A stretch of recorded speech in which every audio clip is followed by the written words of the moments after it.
Assalamu alaikum, урматтуу окуучулар. Биздин бүгүнкү сабагыбыз Куран сабагы, тажвид бөлүмү. 9-класстар үчүн Куран мугалими Бакирова Гүлшан. Биздин бүгүнкү өтө турган темабыз, урматтуу окуучулар, сүкүндүү мимдин эрежелери. Тагыраак айтканда, сүкүндүү мим тамгасынан кийинки келе турган тамгалар кандай окулат? Ошолорго карап көрөбүз. Сакин мим. Тажвид эрежесинде сакин мим деген сөз бар. Термин бар. Сакин мим дегенде биз эмнени түшүнөт экенбиз? Сүкүндүү мим тамгасын түшүнөт экенбиз. Сакин мимдин 3 тажвид эрежеси бар. 1. Сүкүндүү мимдин идгамы. 2. Сүкүндүү мимдин ихфасы. 3. Сүкүндүү мимдин изхары.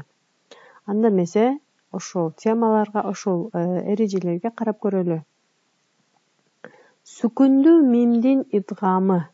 Сакин же болбосо сүкүндүү мимден кийин харекелүү бир мим тамгасы келсе, бул эки мим бири-бирине кошулуп гунналуу окулат жана бул абал идгам мислейн маал гунна деп аталат. Идгам мислейн маал гунна темасын биз идгам темаларында карап көргөнбүз. Ошол эле эреже кайрадан эле сүкүндүү мимдин идгамы деген эрежеге да баш ийет. Себеби бул жерде сүкүндүү мимден кийин мим тамгасы келип жатат жана эки мим катар-катар келгендиги үчүн таштиттүү болуп жана гунналуу болуп окулат.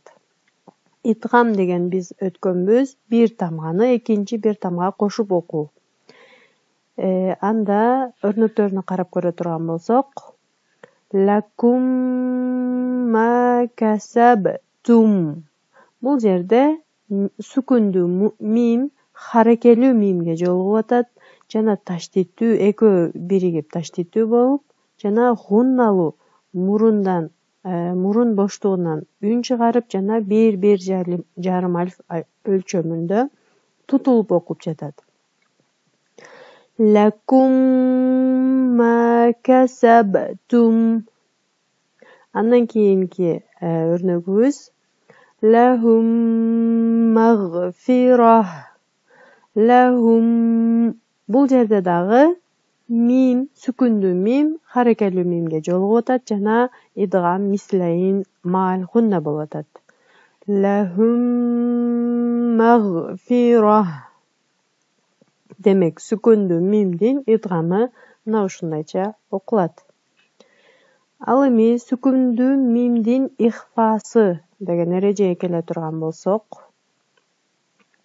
сакин же болбосо сүкүндүү мимден кийин ба тамгасы келсе, ихфаи шафави болот. Ихфаи шафави бул мимдин ихфасы деген мааниде. Ихфаи шафави болот дедик жана гунналуу окулат. Мунда дагы бул эрежеде дагы гунна бар.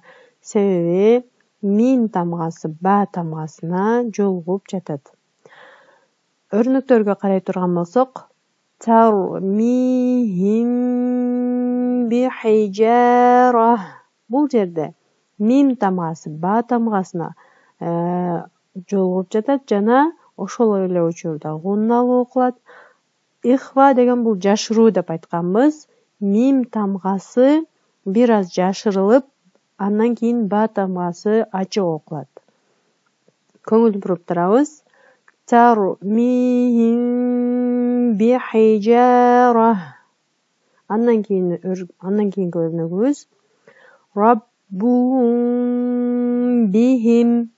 Көрдүңөрбү? Мим бир аз жашырылып, ал эми ба тамгасы ачык түрдө окулуп жатат. Жана ошол эле учурда гунналуу жана 1,5 алиф өлчөмүндө тутулуп окуп жатат.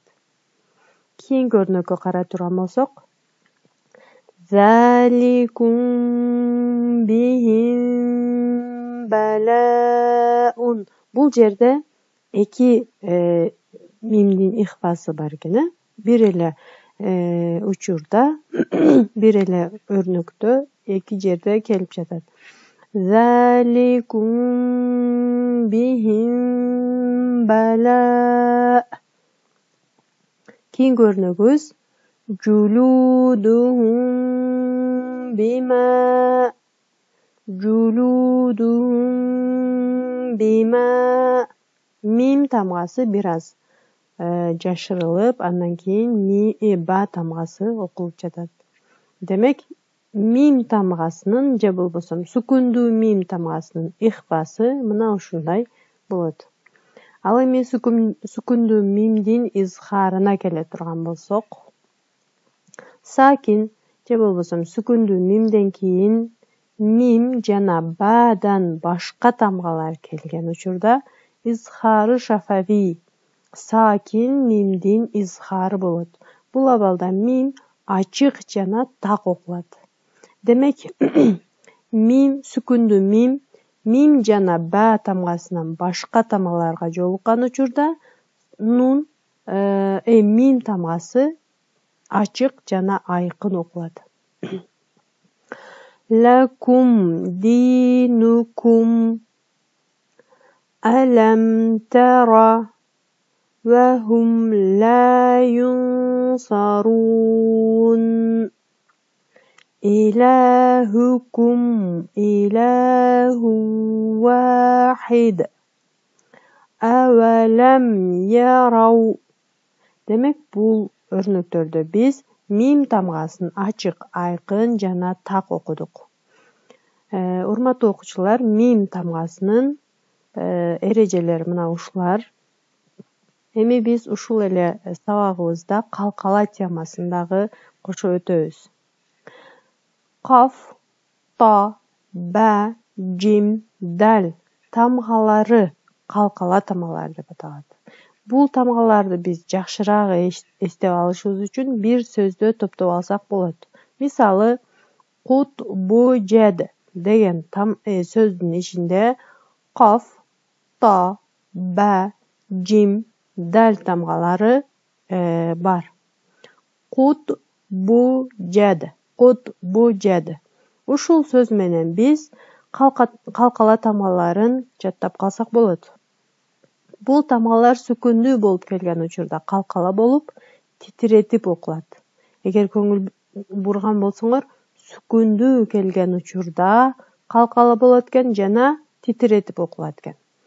Өрнөктөрүнө карай көрө турган болсок, лам ялид. Бул сөздө калкала тамгаларынан дал тамгасы келген жана дал тамгасы титиретилип окулуп атат. Лам ялид. Тамганы айтып, дароо аркасынан тилди бош коюу керек. Ошондо гана калкала болуп окулат. Лам ялид. Кийинкиси ядхулуна. Демек, дал тамгасы дагы бул жерде дагы дал тамгасы эмне калкала болуп окулуп атат. Кийинки өрнөк абтар. Бул жерде ба тамгасы калкала болуп окулуп атат жана титиретилип окулуп атат. Тажри. Бул сөздө дагы жим тамгасы. Жим тамгасы калкала болгондуктан титиретип окулуп атат. Тажри. Андан кийинки өрнөгүбүз разакна. Каф тамгасы бул сөздө калкала болуп жана титиретилип окулуп атат. Андан кийинки ат'амахум. Та тамгасы дагы калкала болгондуктан титиретип окулуп атат. Ат'амахум. Андан кийинки кабла. Ба тамгасы бул жерде калкала болуп жана титиретилип окулуп атат. Демек, калкала темасы мына ушундай, урматтуу окуучулар. Калкала темасы, калкала тамгалары өтө маанилүү жана сукундуу болуп келген учурда титиретип окуу өтө маанилүү. Бул дагы Куран эрежелеринен өтө маанилүү bir эреже болуп эсептелет. Себеби Аллах Таала пайгамбарыбызга жана бизге Кур'ан-ы Каримде Куранды тартил менен, так эрежелери менен окуу деп буйруган. Демек, урматтуу окуучулар, тажвид сабагы биз үчүн өтө маанилүү жана ар бир теманы, ар бир эрежени так туура аткарганга аракет кылышыбыз керек экен. Мына ошентип бүгүнкү сабагыбыз аягына чыкты. Урматтуу окуучулар, кийинки сабакка чейин аман болгула.